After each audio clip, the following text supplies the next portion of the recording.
Hello and welcome to Spot the Market by Mercury Partners Academy. I'm CEO Marcello Zanardo and adjunct professor at Ca' Foscari University of Venice. This is our weekly financial analysis of the markets up to the 13th of September.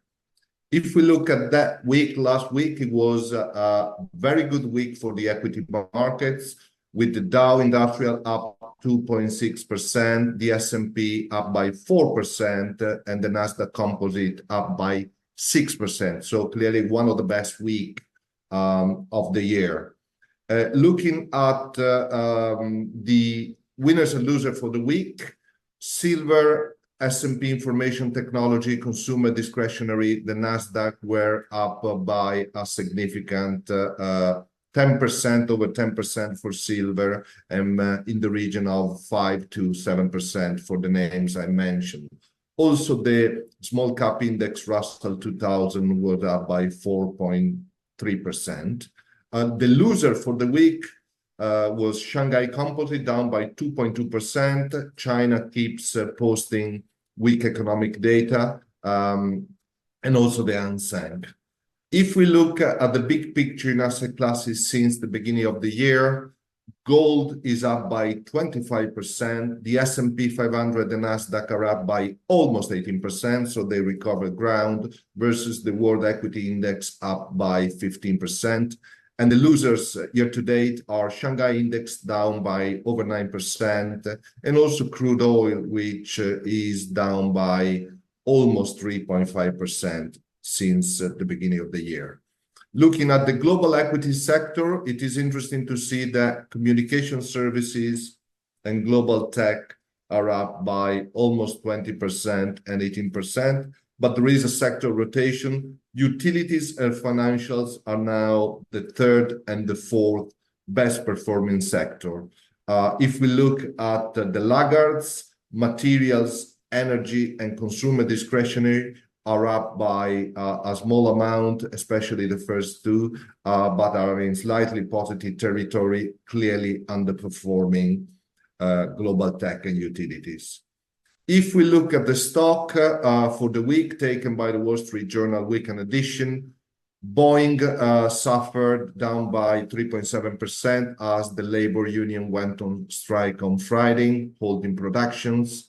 Oracle was up by 11%. As they posted better than expected quarterly results. They have a partnership on AI with Nvidia. The retailer Under Armour Sports was down by almost 9% as they lower the outlook for 2025, saying that they will double their restructuring costs. Norfolk Southern, the CEO was ousted, given that he had a consensual relationship with the company's top lawyer.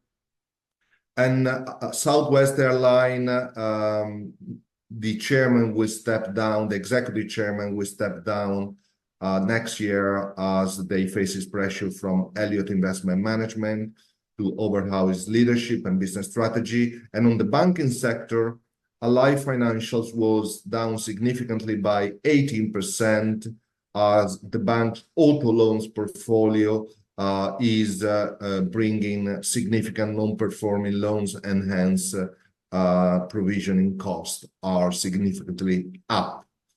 The week ahead, we're recording already in the week. So today, Tuesday, the Census Bureau will report retail and food services for August. We expect the consensus estimate is flat month over month.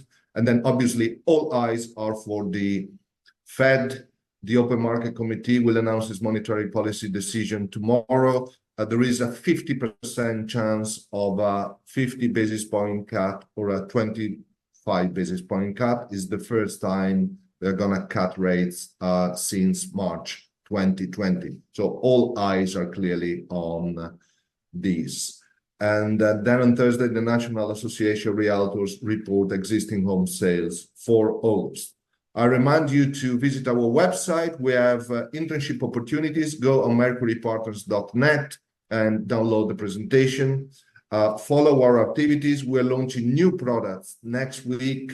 You see the feedback from initial students is very good.